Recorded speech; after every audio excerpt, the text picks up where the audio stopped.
Je m'appelle donc Johan Founs, je travaille chez Adobe à Paris et je suis créatif technologiste, c'est-à-dire que je mixe de la tech et de la créa, du design en général. Et aujourd'hui l'enjeu c'était de parler d'un sujet qui est assez tendance, qui est le design system, que je vais essayer d'aborder avec vous d'une manière assez ludique, hein, on ne va pas rentrer dans les détails techniques, et on va essayer de pousser ça un peu plus loin sur la notion de systémique, qui est tout aussi intéressante, et qui à mon avis a de beaux liens avec ça.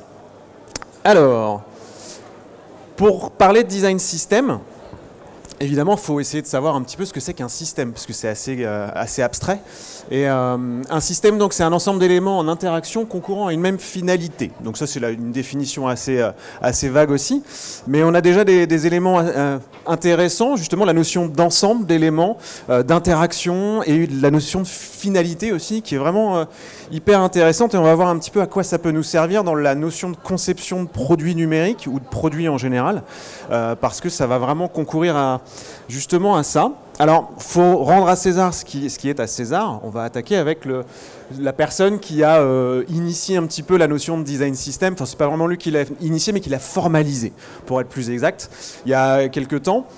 Donc c'est un web designer qui s'appelle Brad Frost, qui est américain et qui a été le premier à bien formaliser ça avec des notions sympathiques, puisqu'il va utiliser une métaphore pour essayer d'expliquer justement un petit peu la notion de système, de design system. Donc il va partir de ça, d'une métaphore qui est plutôt entre la physique et la biologie, hein. On va partir d'atomes, ensuite on va assembler ces petits atomes-là en molécules qui vont s'organiser en organismes. Et après, il lâche un petit peu la métaphore de la biologie ou des sciences pour partir dans du vraiment concret. Ça reste un américain, hein, faut quelque chose de très tangible. Donc il part sur la notion de template, ou de gabarit en français, et ensuite il part sur la notion de page. Donc là, on voit qu'on est bien quand même dans le web design, hein. On a vraiment lâché la métaphore. Mais tout ça est vraiment intéressant parce que ça reste un web designer qui met les mains dans le cambouis, qui va développer un peu, etc. Et pour lui, ce genre de notions sont vraiment importantes pour pouvoir justement essayer d'organiser son travail et organiser tout le travail web qu'il va faire avec certains clients. Donc on va préciser un peu plus, et là-dessus sur son site c'est vraiment bien expliqué. Donc la notion d'atome, c'est les éléments les plus petits, hein, évidemment. Alors depuis on sait que les atomes sont composés d'autres choses, mais on part de ce postulat-là.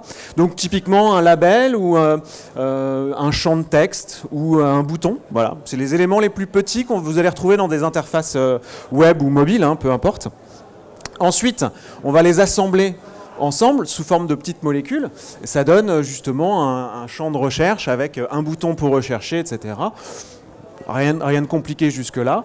Ensuite, on va assembler ça sous forme de petits organismes.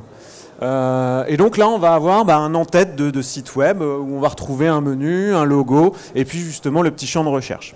Donc jusque-là, la métaphore est assez simple, et ça permet quand même de se faire une belle idée de ce qui va se passer. Alors comme je vous disais, il est web designer, donc ça veut dire qu'il fabrique des pages web, et en général, il fabrique des gabarits pour qu'on puisse les remplir avec des contenus après. Donc du coup, la notion de template, de gabarit, elle est importante à ce moment-là, mais c'est la même chose pour le print, hein, dans l'impression, c'est le même principe. On fait un gabarit, ensuite on va remplir avec des contenus. Donc là, on va retrouver justement ce genre de choses, et le template ensuite va être rempli avec des contenus véritables. Voilà, donc on va rajouter des images, des textes, on va changer tout ce genre de choses, etc. Et ça donne ça.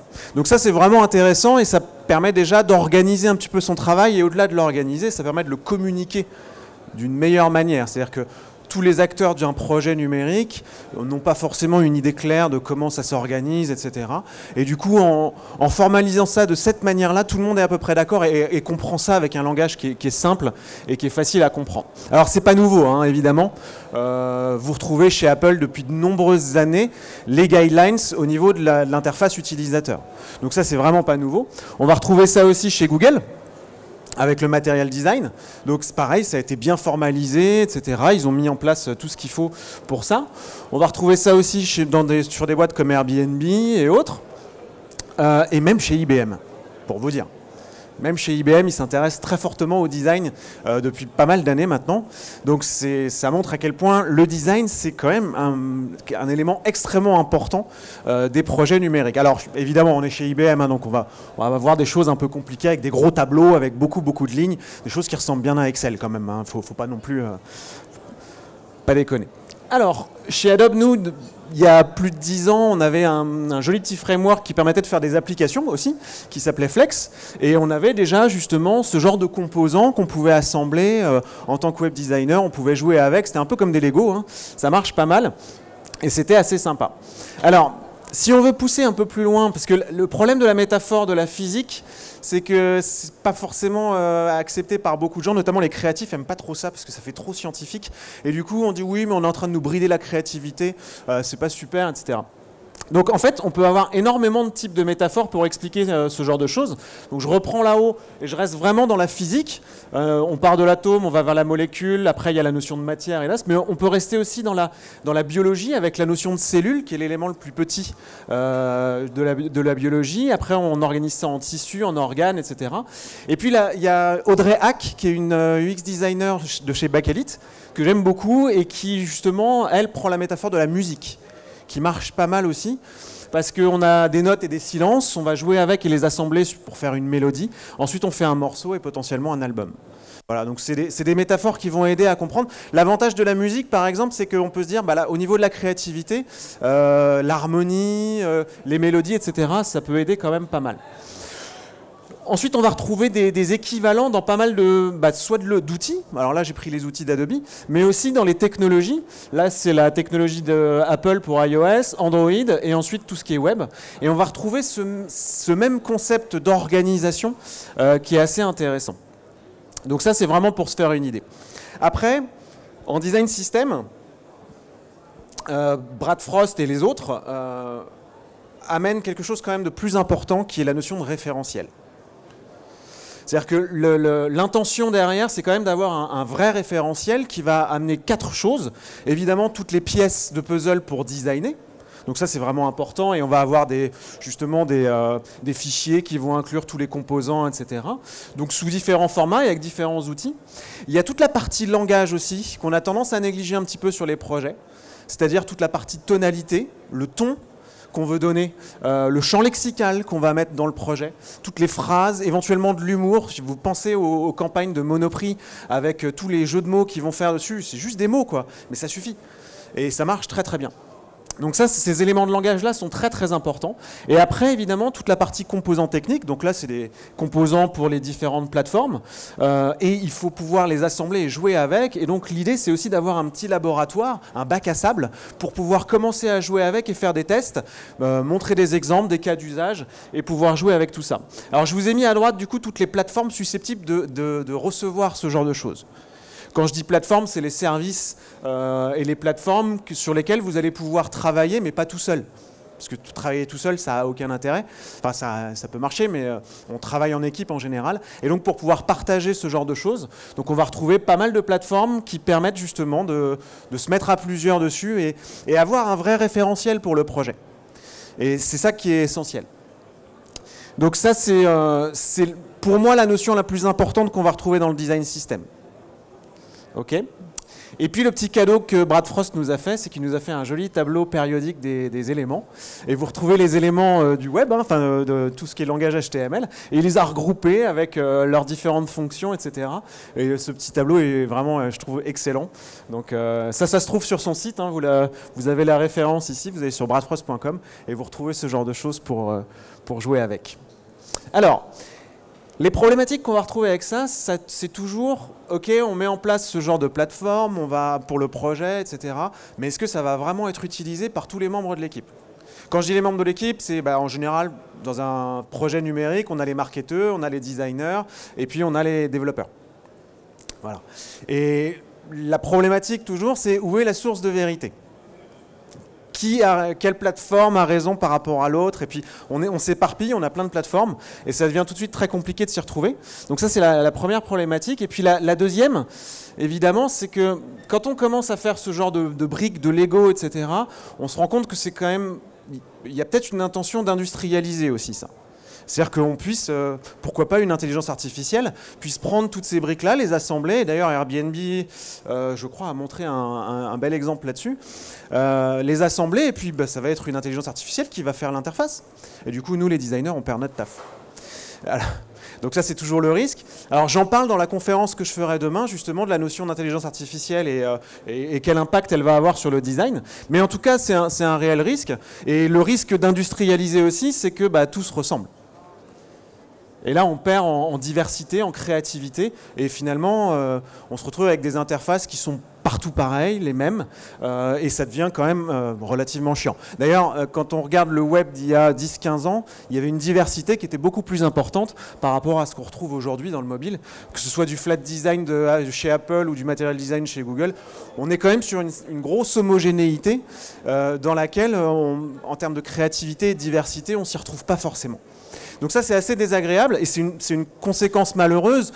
Maintenant, l'homogénéité permet aussi certaines choses tout aussi sympas, notamment pour une marque, la notion de cohérence de marque, et pour une marque, d'avoir des interfaces et un site web, un mobile aussi, sur les mobiles aussi, les applis, qui ont des éléments homogènes, c'est tout aussi important. Donc, il y a quand même des points positifs sur la notion d'homogénéité.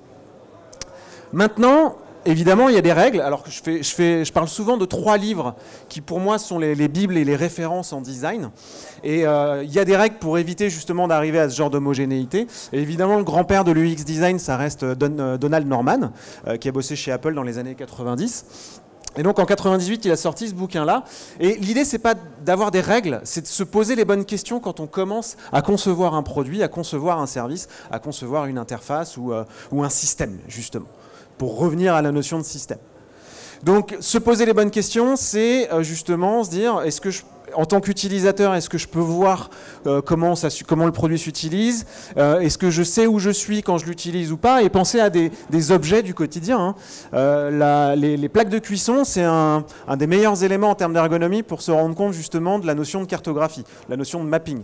Et si vous avez à sélectionner la plaque de cuisson avant de pouvoir gérer la puissance du feu, pour ceux qui ont des plaques dans ce genre-là, on s'est tous rendu compte que quand la casserole bout et que l'eau est en train de déborder, si on doit faire une opération pour sélectionner la bonne plaque, on perd en fait quelques secondes, qui fait que c'est trop tard et l'eau elle est déjà toute inondée, quoi. Voilà, c'est ce genre de choses qui sont assez intéressantes. Et puis la notion de cohérence qu'il a posée aussi, qui est important, la notion de rétroaction ou de feedback aussi, qui est extrêmement importante, c'est-à-dire quand j'appuie sur un bouton, si le système ne me dit pas ce qui se passe derrière, je vais être très frustré, je ne vais pas comprendre, donc du coup je vais recliquer dessus. Et donc les gens qui s'énervent sur des boutons, c'est parce que quand ils ont cliqué dessus, il ne s'est rien passé. Alors qu'il se passe peut-être quelque chose, mais c'est invisible, on ne le voit pas. Donc ça, c'est Don Norman en 98 qui nous a fait des belles choses, enfin un joli livre. Le deuxième livre que je présente souvent, c'est celui de Jesse James Garrett en 2002, qui lui est plus orienté chef de projet. Où les gens, les marketeurs aussi sont, je pense, très intéressés là-dessus. Et les bonnes questions à se poser, c'est pourquoi est-ce qu'on fait un projet ou un produit? Pourquoi est-ce qu'on le fait? Et bien le formaliser en termes de stratégie. Qu'est-ce que l'on fait? Donc c'est le périmètre, quels sont les contenus, comment ça marche et à quoi ça ressemble. Et séparer ça et le formaliser, en fait, vous vous rendez compte que sur un projet, déjà ça va faciliter considérablement la compréhension des gens, de chaque acteur qui va rentrer au fur et à mesure dans le projet. Donc ça, c'est une autre Bible vraiment intéressante. Et la dernière Bible pour les entrepreneurs, là, c'est évidemment le livre d'Eric Ries qui s'appelle The Lean Startup en 2011, et sur lequel il va insister sur des notions comme la notion d'hypothèse, hypothèse de design, notamment de conception, c'est-à-dire qu'est-ce qu'on veut tester. La notion de minimum viable product ou MVP, c'est qu'on va prototyper quelque chose de rapide pour pouvoir vraiment le tester et l'expérimenter. On va le tester réellement sur des clients, on va voir comment ils vont l'utiliser, et après on veut mesurer le succès justement de ce qu'on voulait faire pour savoir si notre start-up ou notre entreprise, on va changer de stratégie, on va changer ou pas. Celui-ci, je pense que pas mal de gens le connaissent, mais ça fait partie des bonnes bibles. Et donc du coup là, c'est vraiment les 3 bouquins que je présente en général. Et du coup, pour la notion de systémique, je ne savais pas trop quoi faire. Donc, je n'ai pas écrit de bouquin, je vous rassure, et je ne vais pas mettre ma photo en gros. Mais en revanche, on va faire un petit retour vers le futur avec un livre d'un scientifique français qui s'appelle Joël de Rosenay, et qui a écrit un livre qui s'appelle Le Macroscope, qui est vraiment intéressant et qui, lui, va nous permettre d'aborder les choses sous un angle beaucoup plus global. C'est la notion de systémique, justement, qui n'est pas nouveau, hein. Ça date de 75, donc là, on est vraiment très très loin en arrière. Mais c'est dans les vieux pots qu'on fait la bonne soupe, il paraît. Et alors, les bonnes questions à se poser dans ce cas-là, ça va être la finalité justement de notre projet. Ça revient un petit peu à tout à l'heure avec la stratégie, pourquoi est-ce qu'on le fait. Et puis la notion de complexité, quelle hiérarchie entre les éléments et quelles sont les interactions entre les éléments aussi. Parce que ça, on ne focalise pas assez là-dessus et on va focaliser sur un élément de l'interface ou ce genre de choses. Mais une vision globale sur les symbioses entre ces éléments-là, c'est intéressant. Et puis après, on va aller plus loin sur la notion de structure et de fonction. Et il y a une règle dans le design, c'est que justement la forme, la structure est toujours associée et au service de la fonction.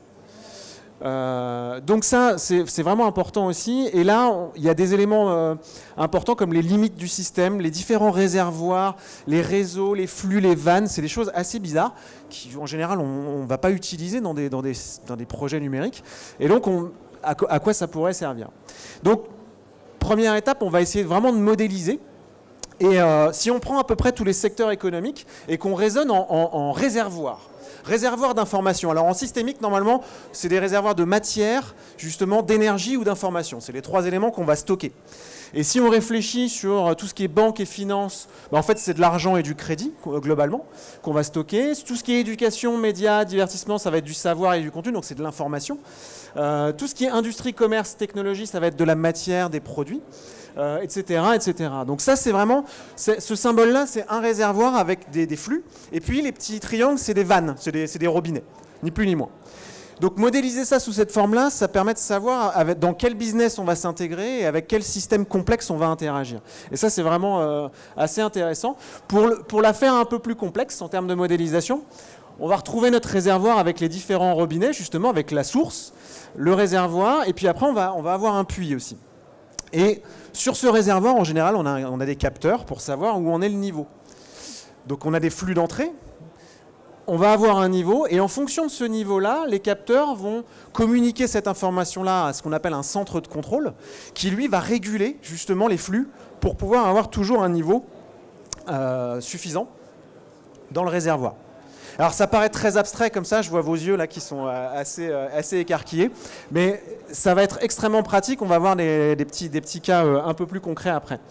Mais par exemple, la notion de centre de contrôle va être vraiment importante, notamment quand on fait un projet numérique quel qu'il soit, parce que c'est des choses que les développeurs connaissent et ils sont très familiers avec ça. Simplement en design, on a tendance à pas les modéliser et du coup on manque quelque chose quand on discute et quand on fait le passing avec des développeurs. Et puis il y a la notion d'entrée et de sortie, donc ça c'est la notion de flux aussi, mais qui vont être extrêmement importants de la même manière. Donc pour la faire avec un exemple plus concret, prenons le cas un cas simple, un site d'e-commerce. Ok, là ça nous parle tous, un site d'e-commerce, c'est simple. Il y a des produits à vendre. Alors on peut même produire nos propres produits à vendre. Donc il y a de la production avec un flux de production. Donc là on est sur un flux économique, hein, ni plus ni moins. Hein. Ça fonctionne comme ça. D'ailleurs la systémique fonctionne très bien pour l'économie globalement et les organisations sociales et humaines. Donc c'est aussi à ça que ça sert. Alors, un flux de production, on a un réservoir, des stocks. Donc on a un entrepôt avec nos produits qui sont dedans. Et puis après on a de la vente. On essaie de découler nos produits. Jusque-là, tout ce qui est de plus normal. La problématique, c'est que, évidemment, si les stocks deviennent trop gros, on n'a plus de place. Premièrement, ça nous coûte cher. Et du coup, ça veut dire qu'on ne vend pas. Donc, il y a un problème. De la même manière, si on a trop de demandes, on veut vendre. Par contre, on n'a plus de produits parce que, si ça se trouve, la production ne produit pas assez. Donc, on ne va pas avoir assez de produits en stock. Donc, cette notion-là, c'est une notion économique très simple. Et la régulation, elle se fait comment? On a un capteur au niveau des stocks pour savoir où on en est dans les stocks qui permet de dire au centre de contrôle, là, j'ai pas assez de produits. Ou là, j'en ai trop. Il faut écouler. Et du coup, il y a ce qu'on appelle des boucles de rétroaction ou des feedback loops en anglais à partir du centre de contrôle qui vont ouvrir ou fermer des vannes. C'est-à-dire que dans une entreprise ou en économie, c'est simple, le centre de contrôle dit si par exemple on n'a pas assez de produits, on a beaucoup de demandes, ce qui est plutôt super, mais on n'a pas assez de produits, il faut augmenter la production. Donc du coup, le centre de contrôle va dire dans le centre de fabrication, dans l'usine, allez-y, il faut carburer, donc on ouvre les vannes et on y va, quoi. D'accord ? En revanche, si on n'a pas assez de ventes et que les stocks commencent à grossir et qu'on stocke beaucoup trop de produits, à ce moment-là, il faut faire quelque chose, il faut baisser la production et potentiellement investir ou faire en sorte que les vendeurs ou le marketing vendent. Donc il faut faire des opérations marketing, il faut faire des moins 50% et écouler les stocks. Voilà. Donc c'est vraiment ce principe-là. Et si on pense après site d'e-commerce, ce centre de contrôle va aussi informer le site internet ou l'application mobile de vente pour que l'utilisateur, quand il fait sa recherche, il puisse aussi avoir une idée de l'état du réservoir. Ça veut dire quoi? Ça veut dire potentiellement où en sont les stocks, est-ce qu'il y a des stocks sur un produit, et sur un produit spécifiquement, quand il fait une sélection, est-ce que ce produit est disponible et à quel endroit? Voilà. Et ça, si on n'a pas mis en place ce genre de choses, ce genre d'indicateurs, on est incapable de le faire. Donc on voit que la notion de systémique va être vraiment intéressante à ce niveau-là. Alors il y a d'autres règles évidemment, mais on va focaliser vraiment sur la notion de hiérarchie, de finalité, etc. Alors si on prend un autre cas un peu plus concret, avec la notion, une application de tâches, de to-do list. C'est le truc classique qu'on fait quand on fait ce genre de choses. On va se poser les questions, quelle finalité pour le système? La finalité d'une to-do list, c'est de rappeler à l'utilisateur ce qu'il a à faire, les actions qu'il a à faire. Donc là, on se rend compte qu'on a deux systèmes quand même en interaction. On a la to-do list, le système de to-do list lui-même, et puis l'utilisateur. Et que chacun n'a pas forcément la même finalité.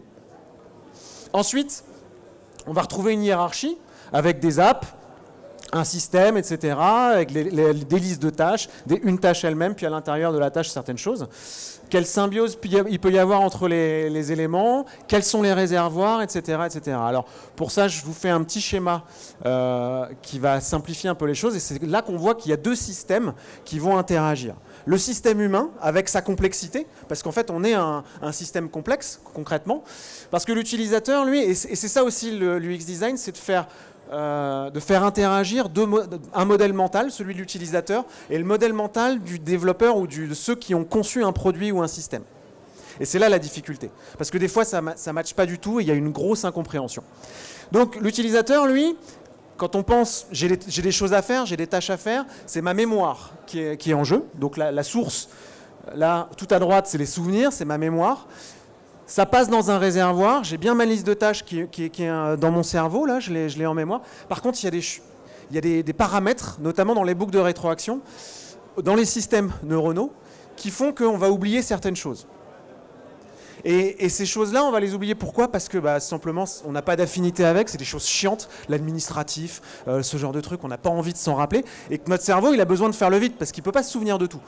Donc c'est des mécanismes naturels qui vont faire le vide et qui vont faire que derrière, il y a les vannes qui s'ouvrent pour oublier certaines tâches dont on n'a absolument pas envie de se souvenir.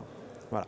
Et donc le rôle d'un système, ça va être d'essayer de rappeler, de capter en fait les tâches qu'on oublie et potentiellement de les rappeler. Donc là, on va avoir un autre système complexe qui, lui, peut être sur différents terminaux, différents systèmes. Ça peut être sur un smartphone, ça peut être sur le web, ça peut être sur n'importe quoi. Ça peut être un objet connecté, ça peut être votre Google Home. Pensez à ça. Et puis, en général, en termes de sources, il y a la plateforme, il y a potentiellement des applications tierces. Pensez à votre agenda, à vos notes, à plein de choses comme ça. Pensez à Google, qui sait à peu près tout sur votre vie. Donc, même les emails qui rentrent sur votre boîte Gmail, boum, il les récupère, il va les analyser, et puis il va faire rentrer ça dans les tâches à faire, peut-être, ou vous proposer ça. Donc, c'est vraiment grâce à ça qu'ils arrivent justement à récupérer ce genre de choses. L'intérêt avec tout ça, c'est que je vais pouvoir commencer à organiser, à récupérer ces éléments-là et les organiser par sortie, par entrée, et justement avoir les choses qui sont visibles. Quand je dis sortie et entrée, sortie, c'est tout ce qui s'affiche. Alors ça peut être au niveau visuel, mais ça peut être aussi au niveau auditif. Quand vous interagissez avec Alexa ou Google Home ou Siri, c'est totalement vocal. Mais ça peut être aussi pour des gens qui ont des déficiences. Donc ça, c'est vraiment intéressant de partir de là aussi quand on design. Et tout ce qui est entré, c'est les capteurs. Donc c'est les champs de texte, les boutons, les machins, mais aussi les capteurs physiques. Ça peut être des objets qui captent certaines choses, la température, le GPS, ce genre de choses.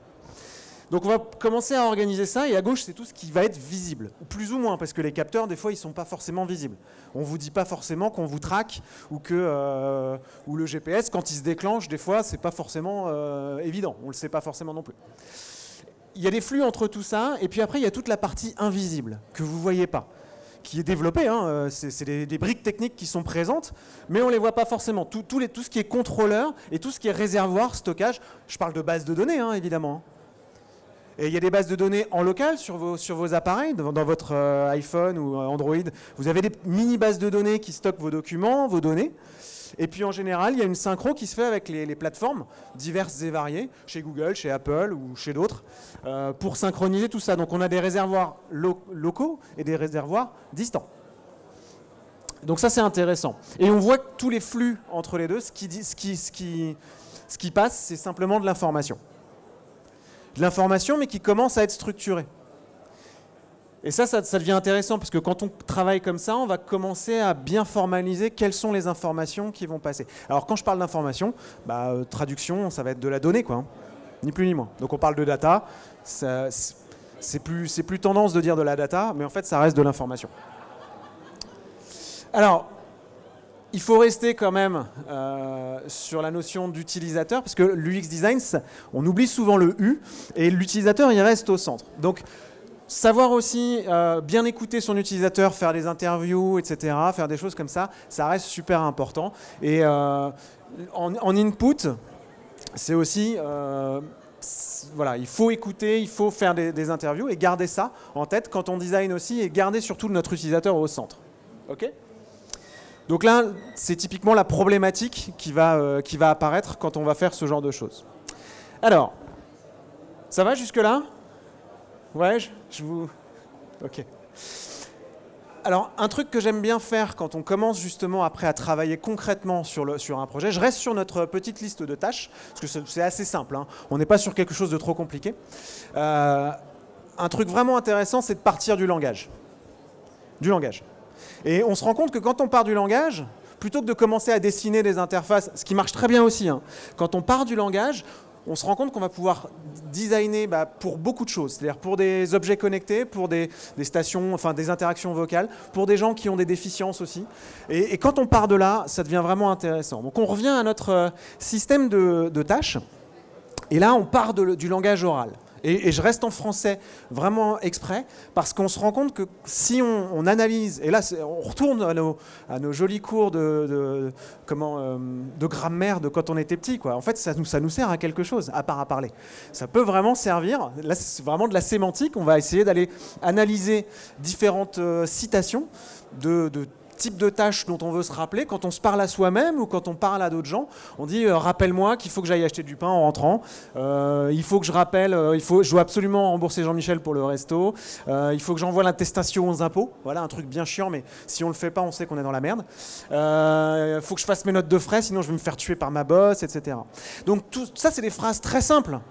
Simplement si on les décortique et qu'on les analyse, on va en retirer le verbe, qui en fait s'avère être l'action qu'on doit faire. On va en retirer l'objet, éventuellement des qualifications de temps, donc c'est les adjectifs, enfin les compléments de temps en fait, et puis différents qualificatifs qui vont donner justement une couleur, une qualité et une importance à la tâche qu'on va vouloir faire. Et c'est là où les systèmes numériques, même les intelligences artificielles ont encore du mal en sémantique à analyser ça dans différents langages. Parce que, vous voyez, si on prend le cas de l'allemand, tous les verbes sont à la fin, je crois. J'ai fait espagnol à l'école, hein, je suis désolé. Mais j'ai pas fait de latin en plus. Donc le verbe est à la fin, donc l'action va se retrouver à la fin. Par contre, en français, on va retrouver ça éparpillé un peu partout.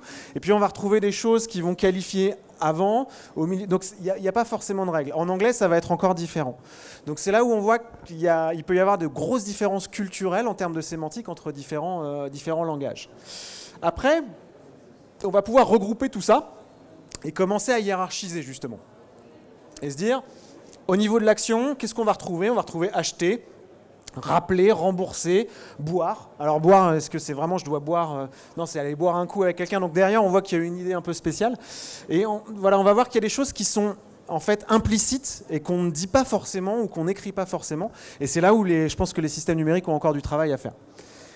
Alors, pour relier ça avec de la data, et notamment avec le web sémantique, ce qu'on appelle, en fait, il y a déjà une hiérarchie, des structures qui ont été mises en place sur le site schema.org. C'est tous les grands acteurs du web qui contribuent un peu à ça pour essayer de classifier toutes les données sémantiques possibles et imaginables. Donc données sémantiques, c'est-à-dire que c'est pas de la donnée comme ça, on a un sens derrière chacune des données. Et donc, on va pouvoir retrouver notamment, il y a la notion d'action, et on va retrouver justement différentes actions sous forme de données, d'informations sémantiques. Et on va pouvoir utiliser ça. Donc ça, c'est bien pratique parce que ça va nous permettre de faire le lien et d'essayer de mieux structurer pour que potentiellement le système puisse mieux comprendre ce que je lui dis ou ce que j'écris ou plein de choses comme ça. Et en résultat, on peut avoir ce genre de choses. Donc là, j'ai juste structuré. Alors je définis une tâche, ce que c'est, justement, elle est en général représentée par un verbe qui s'applique à un objet, qui provoque un résultat ou une erreur selon qu'elle soit faite ou pas, la tâche. Et ça, c'est intéressant aussi, parce que là, c'est vraiment la partie schéma des données sémantiques qui va me donner ça. Et donc après, on peut commencer à structurer en disant, voilà, si je prends la dernière tâche que j'avais tout à l'heure, qui est trouver un cadeau pour les 60 ans de maman ce week-end, sinon c'est chaud. Si je reprends ça, le texte qui va qualifier l'importance, ça va être pour les 60 ans de maman. Bah oui. En fait, quand je lis ça, je me rends compte que c'est quand même important. Par contre, le logiciel ou l'intelligence artificielle, elle ne s'en rend pas forcément compte. Donc, implicitement, on met la notion d'importance quand on met ça. On contextualise. On dit, c'est les 60 ans de maman bientôt, c'est quelque chose de vraiment important, parce que c'est émotionnel. Ensuite, l'action, c'est trouver. Mais trouver en français, potentiellement, dans ce genre de contexte aussi, ça veut potentiellement dire acheter. Parce que si je dis, ah, j'ai trouvé, c'est bon. Ouais, mais tu l'as acheté ou pas? Bah non. Ah bah là, on est dans la merde. Donc c'est aussi quelque chose d'implicite que les robots, les IA, vont pas forcément comprendre. Donc ça, c'est pareil, ça demande à être spécifié. Ensuite, l'objet, ça va être le cadeau. Le temps, c'est pour ce week-end.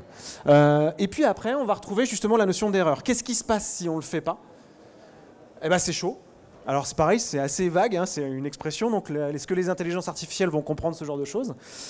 Et puis après, le résultat, le résultat, ça peut être si on trouve, on l'achète potentiellement. Mais dans la phrase elle-même, il n'y a pas forcément de résultat.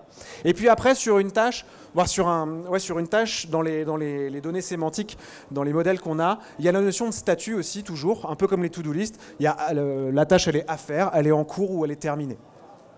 Voilà. Ça, c'est pas trop compliqué. Donc ça, c'est l'information telle qu'on peut la formaliser pour le commun des mortels et notamment pour les acteurs de projet qui ne sont pas forcément des gens techniques.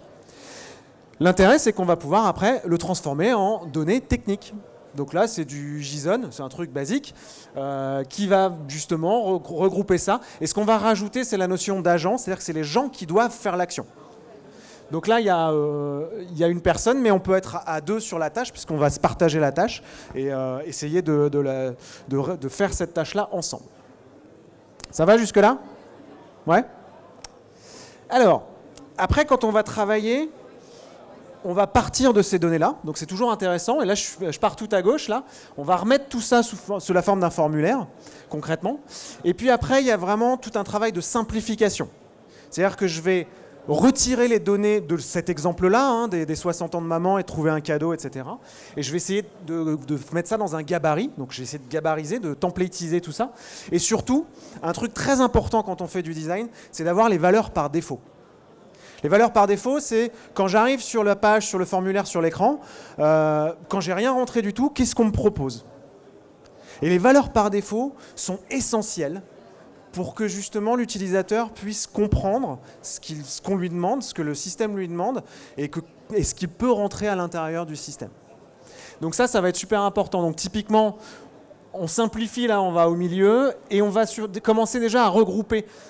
Ici, on va rendre ça en fait beaucoup moins important. On va baisser la taille de la police et on va garder les trois qui sont là.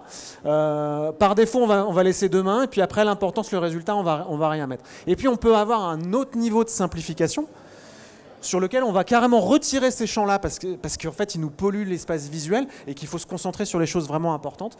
Et on va mettre un petit plus au cas où l'utilisateur veut rajouter quelque chose. Et là, il aura le choix justement de rajouter des champs supplémentaires. C'est ce que vous retrouvez sur votre smartphone, par exemple dans la fiche de contact. C'est à peu près le même principe. D'accord ?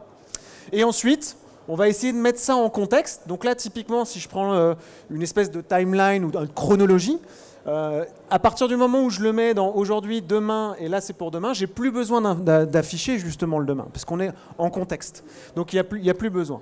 Et ensuite, on va pouvoir essayer d'avoir une fiche assez standard et avoir un template assez intéressant. Ensuite, on va travailler, c'est encore une autre étape, sur la notion de langage visuel, au-delà de ça. Donc là, on fait des recherches. Souvent, c'est des moodboards, des choses comme ça.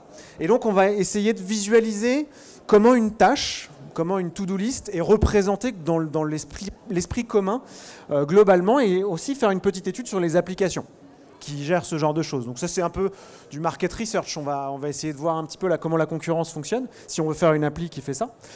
Et ça nous donne une idée assez globale de comment ça se représente, visuellement parlant.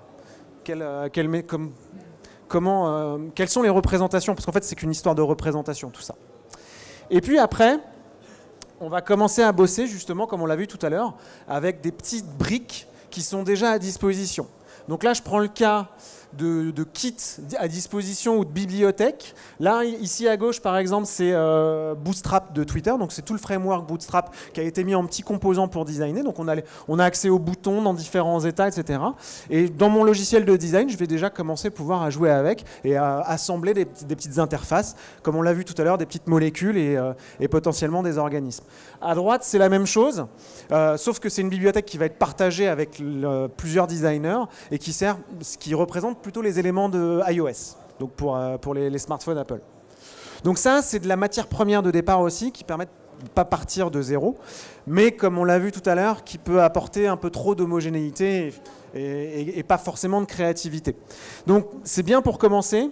Par contre, très vite, et ça c'est des notions de systémique aussi, c'est qu'il va falloir apporter une certaine diversification, une certaine différenciation. Donc chaque élément, on va essayer de trouver ça. Et pour ça, c'est à ce moment-là qu'on fait appel à des artistes. C'est à ce moment-là du projet qu'on se pose cette question-là. Dès lors où on a vraiment travaillé sur comment on simplifie, quelle information on veut afficher, on va prioriser le design d'information, etc. À un moment donné, on a besoin de faire une vraie représentation. Vraiment. Et là, c'est plus vraiment le métier d'un UX designer ou d'un développeur. Là, on a vraiment besoin d'artistes. Et les artistes, pour ça, il y en a différents en fonction du support qu'on va avoir. Si je fais du web ou du mobile, je vais faire appel à un illustrateur ou un photographe, en fonction un petit peu du design que je veux faire. Par contre, si je fais de la VR ou de la réalité augmentée, il va falloir que je fasse appel à quelqu'un qui fait de la 3D, de modélisation 3D, par exemple. Si je travaille juste à l'oral sur des devices comme Google Home, etc., là, il faut que je fasse appel à des gens qui programment ou des designers qui sont spécialisés dans les interactions vocales. Voilà. Donc ça, c'est vraiment super important. Et de la même manière que le travail d'un artiste sur de la représentation, parce que ce qui est intéressant, c'est qu'on va diversifier. C'est ça que j'ai oublié de vous dire, c'est que si je reviens tout à l'heure sur les différentes actions possibles, parce que c'est bien de faire un template et dire une action, c'est une action, c'est bon. Mais en fait, visuellement parlant, il faut que j'arrive à représenter chacune des actions possibles. Parce que acheter quelque chose, c'est différent que d'appeler quelqu'un ou d'aller boire un verre. Et c'est justement en travaillant sur ces différentes représentations-là, et vraiment arriver à les différencier, avec un artiste qui va décliner, qui va faire plein de versions, qu'on va permettre à l'utilisateur de très facilement visualiser ça. Donc il y a un vrai travail derrière, justement, d'illustration, de photographie ou autre, où sur chacune des actions possibles, on va avoir un design ou un visuel différent, une représentation différente. Une représentation de l'information qui va être différente. J'en étais là. Voilà. De la même manière que la typographie, une bonne typo, c'est 50% d'un design. Donc c'est pareil, la différenciation peut se faire aussi au niveau de la typographie. Si vous dites l'action d'aller boire un verre, cette notion-là, elle va avoir une typographie spécifique, qui va être différente de la notion de faire mes notes de frais, quoi, qui est beaucoup plus chiant. Alors après, la question, c'est est-ce qu'on fait une typo sympa pour faire les notes de frais, pour essayer d'attirer les gens et dire tu vas voir, ça va être super, tu vas t'éclater, ou est-ce que c'est plutôt pour aller boire un verre qu'on va faire une typo sympa? Là, c'est des choix qui vont être intéressants. Mais la différenciation, elle se fait à ce moment-là. Et c'est là où les déclinaisons, et qu'il y a un vrai travail à faire pour aller plus loin. Après, on prototype avec les interactions et les relations entre les différents éléments et les différents écrans. Et c'est plus ces notions de relation, de lien entre les choses qui va être important que l'écran lui-même. Donc, par exemple, prendre un PowerPoint et faire défiler les écrans en disant alors voilà, ça va être comme ça va être comme ça, etc. C'est pas toujours la meilleure manière de faire comprendre à quelqu'un ce qu'on veut faire. Là, vous avez un parcours utilisateur, un exemple, et vous voyez vraiment toutes les relations qu'on va retrouver entre les différentes parties de l'interface, justement. Et ça peut être assez profond en termes de hiérarchie.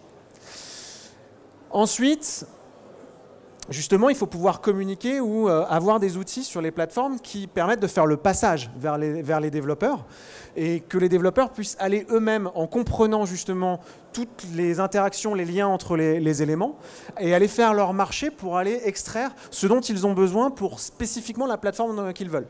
Donc ça peut être du iOS, du Android, mais ça peut être plein d'autres choses. Et justement, aller faire leur marché. Donc là, c'est un exemple de plateforme où le développeur va aller chercher les petites ressources, les petites matières premières, donc c'est les atomes, hein, comme on l'a vu tout à l'heure, ou les petites cellules. Il va faire son marché, puis après, il va aller chercher ça dans le format qui l'intéresse, pour le médium qui l'intéresse. De la même manière, c'est pareil pour le design immersif. Immersif, c'est VR, AR, etc. Quand on travaille avec de la 3D, c'est le même principe. Et il faut pouvoir justement faire de la mise en scène. Parce que c'est ça qui va être important. Si je design pour de la VR ou de la réalité augmentée, il faut que je puisse faire ma mise en scène, la tester avant même de développer. Parce que si on commence par développer, on sait très bien que potentiellement on va droit dans le mur.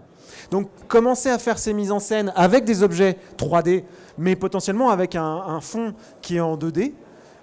Ça fait partie des choses qui sont super importantes pour les designers. Et ça, c'est un outil aussi, un nouvel outil dans les nouvelles générations d'outils qu'on propose pour que justement on fasse notre mise en scène avec un fond, avec une photo en fond et des objets 3D. Moi, je suis pas modéleur 3D, hein, j'ai jamais fait de 3D dans ma vie, je suis juste designer UX. Du coup, par contre, dans un soft comme celui-ci, je peux manipuler des objets 3D. J'ai un catalogue, je peux aller me servir dedans, ou je peux demander à un autre designer de me faire l'objet 3D, et après je peux jouer avec, changer les textures, etc. directement dedans, mais surtout faire ma mise en scène. Et c'est ça qui va être vraiment intéressant. Alors ce qui manque du coup, c'est la partie interaction, mais justement on y travaille pas mal. Et ça c'est le dernier projet qu'on va sortir bientôt. On l'a un peu communiqué dessus, qui s'appelle le projet Aero. Et c'est vraiment un outil qui fait le pont entre justement tout le travail sur des objets 3D et de la mise en scène 2D pour des designers qui ne sont pas des designers 3D. Et de tester et faire la mise en scène en réalité augmentée avec un appareil iOS. Et ensuite, pouvoir passer ça sous le dernier format. Alors, je me souviens plus du nom parce qu'il est juste imprononçable. C'est un format dans un consortium entre Apple, Pixar, et on y a contribué aussi, du coup. Un format pour la réalité augmentée, justement, de 3D, bien compressé. Et de pouvoir passer ça pour les développeurs sur Xcode qui font du travail avec ARKit. Voilà. Donc ça, c'est vraiment un exemple on va pousser jusqu'au bout le design, la mise en scène et pouvoir tester en amont et pouvoir travailler sur ce genre de choses.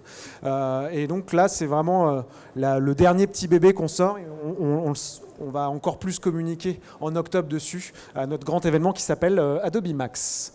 Et je vous remercie pour votre attention.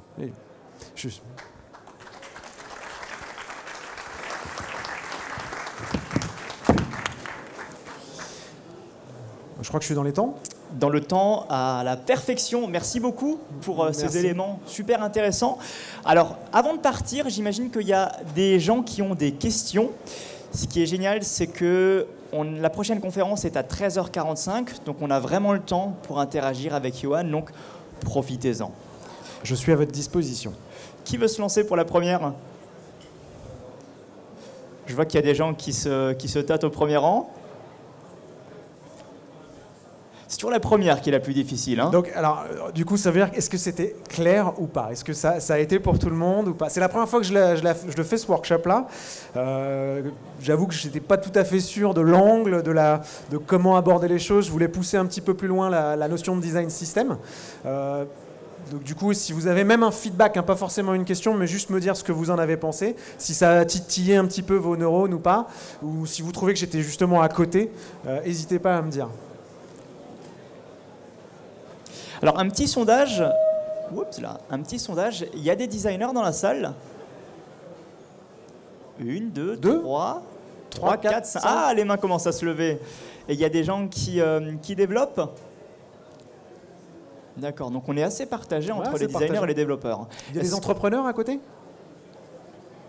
Alors, il y a des développeurs et des entrepreneurs. Est-ce que les éléments étaient bien clairs pour vous? N'hésitez pas, en tout cas, même si vous voulez encore discuter avec Yohan à l'issue de la conférence, N'hésitez pas à il venir est me voir. disponible sans souci. Mais je vois personne qui saigne du nez, donc je pense que ça a l'air d'aller.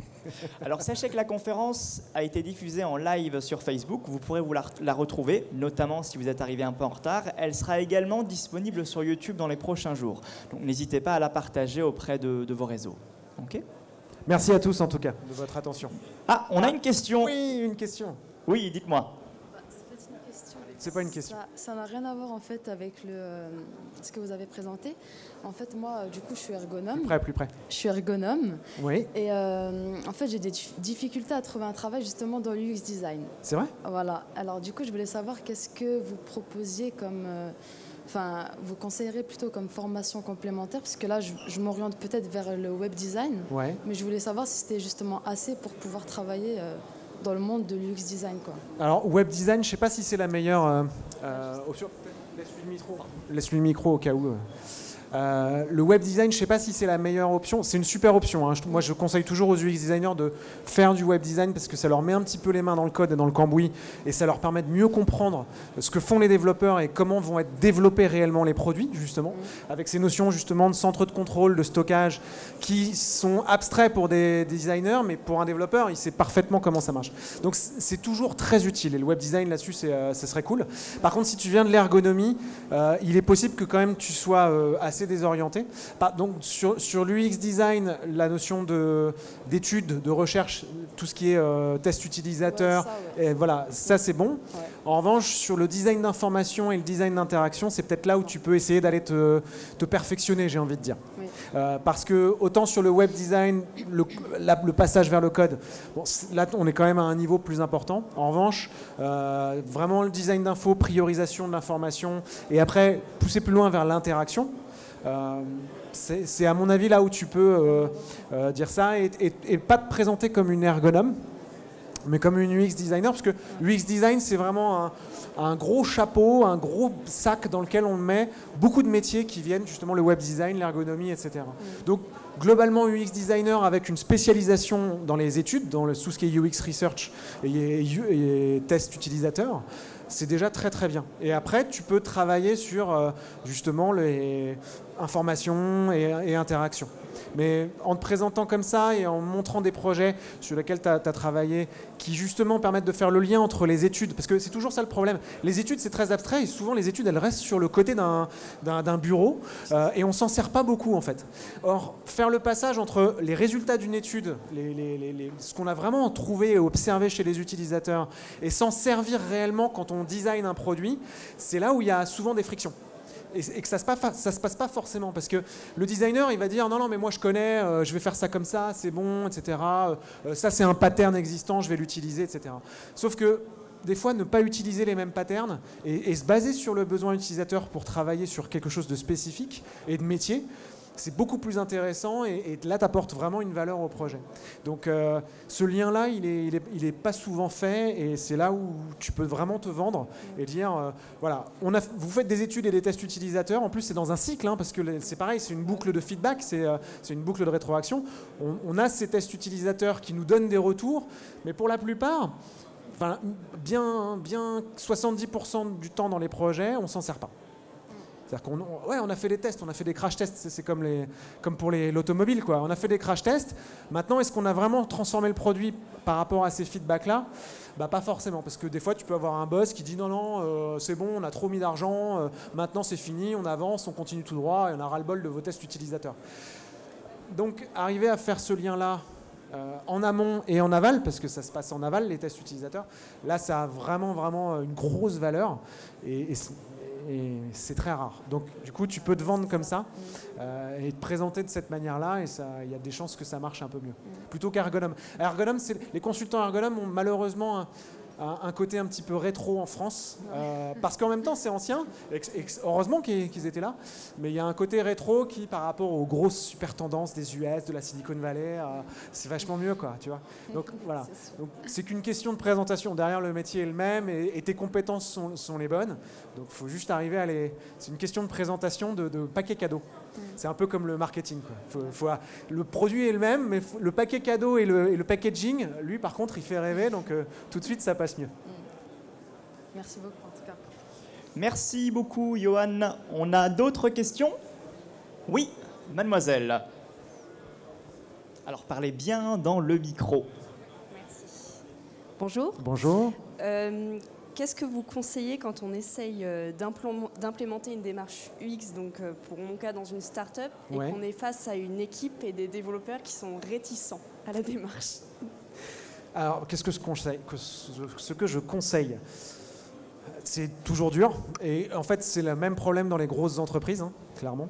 Il n'y a pas de mystère là-dessus. Sauf que la chance, c'est que dans une start-up, tu peux avoir un esprit très ouvert et il y a beaucoup moins de politique. Donc, tu as quand même un créneau qui peut être plus facile à faire. Après, comme toujours, malheureusement, dans notre métier, on a encore besoin d'évangéliser. Je prends toujours les termes américains, mais d'expliquer notre démarche et de dire qu'on ne fait pas juste du coloriage dans un petit coin et qu'on est des gens sérieux et qu'on sert réellement. Donc là, le plus important, c'est d'arriver à faire comprendre à l'équipe produit, mais les chefs de produit, l'importance de la chose. Et le travail avec les développeurs, il se fait facilement quand justement tu as un état d'esprit, que tu parles le même langage qu'eux. Donc le problème, c'est le champ lexical, toujours. C'est d'avoir les termes communs, parce que souvent on parle de la même chose, mais on n'utilise pas les mêmes mots ni les mêmes métaphores. Donc c'est pour ça que ce que je présentais tout à l'heure avec la notion de métaphore, et d'essayer d'utiliser la même par rapport à toute l'équipe, plus de prendre en considération aussi en UX design les éléments techniques, les petites briques techniques qui ne sont pas forcément visibles, mais d'arriver à les intégrer quand on design aussi, parce que ça provoque des contraintes qui sont très importantes. En fait, la partie stockage, la partie un flux de données entre un serveur et une application, il y a des délais d'attente qui sont super importants, et en UX design on dit oui mais là ça s'affiche et c'est bon quoi. Ben non, c'est pas si simple que ça. Donc le fait de prendre en considération ça et de trouver des mots communs comme la notion de centre de contrôle qui veut dire contrôleur, c'est quelque chose qui est très familier pour un développeur. Donc lui, tu vas lui dire ouais mais là le contrôleur, au niveau du contrôleur il y a telle règle qu'il faudrait faire, ou il faudrait déclencher tel type de choses, telle rétroaction ou telle action pour pouvoir justement fermer le flux ou ouvrir le flux, etc. Du coup, ils vont comprendre quand tu vas dire ça. Donc, c'est qu'un problème de langage au niveau du projet, au niveau des différents métiers. C'est tout. Donc, c'est aussi simple que ça. Après, il y a toujours des gens qui sont réticents, mais la plupart du temps, les développeurs sont aussi très ouverts au design et apprécient travailler avec des designers. Et ce qui marche le mieux, c'est un binôme avec des gens qui ont des affinités. Donc ce qui compte aussi dans les équipes, c'est pas de les garder en silo. Il y a des équipes au niveau des métiers. Par contre, quand on est sur un projet, on se rassemble et on travaille dans la même pièce ensemble et on partage le quotidien ensemble. Donc on va boire des cafés, on sort boire un verre le soir. Et en fait, ça rapproche au niveau culturel différents métiers qui apprennent à se connaître, apprennent à avoir le même vocabulaire, parler de la même chose. Ça crée des symbioses au niveau de l'équipe, justement, de l'effervescence aussi. Et tout d'un coup, ça se débloque. Et moi, les projets les meilleurs que j'ai pu faire, c'est quand j'avais vraiment un designer et un développeur qui s'entendaient super bien, qui allaient boire des bières ensemble et qui partageaient plein de choses. Et du coup, les projets qui sortaient, c'était juste incroyable, quoi. Incroyable. Donc c'est qu'un problème humain finalement. Les plateformes qui essayent, même les outils, les outils plateformes collaboratives, etc., c'est super bien, hein.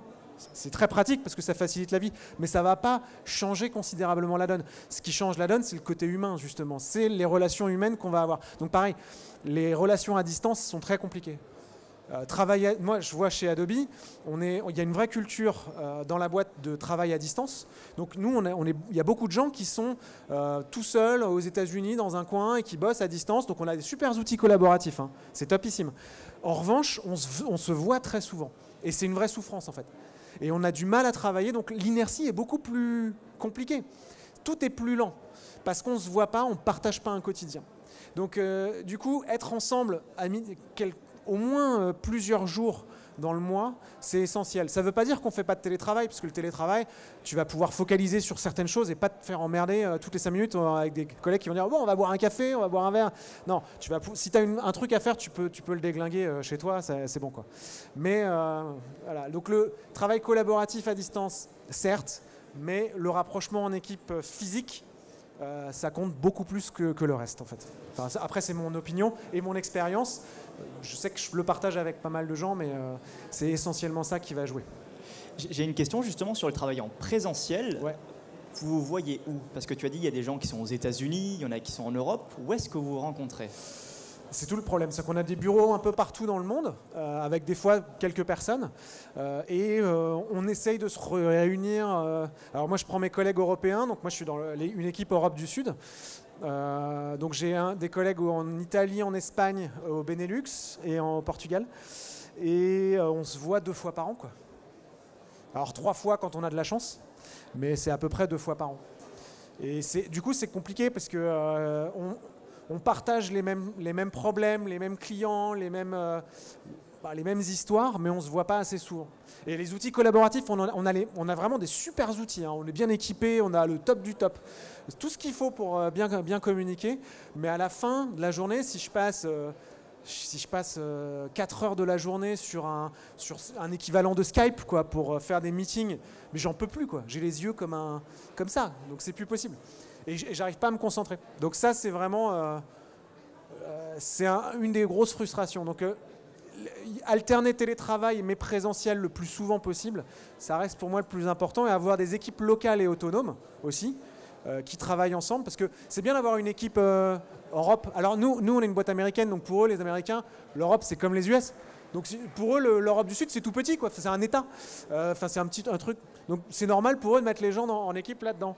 Mais bon, on a la chance à Paris d'être plusieurs. J'ai un collègue sur la partie créative, moi je suis sur l'UX et lui il est sur la partie design graphique. Et du coup, au moins on partage notre quotidien et on peut bosser ensemble, etc. Donc j'ai cette chance-là. En Italie, en Espagne et ailleurs, ils sont tout seuls. Et là, il y a une encore plus grosse frustration du coup. Merci beaucoup. Bon, merci à tous.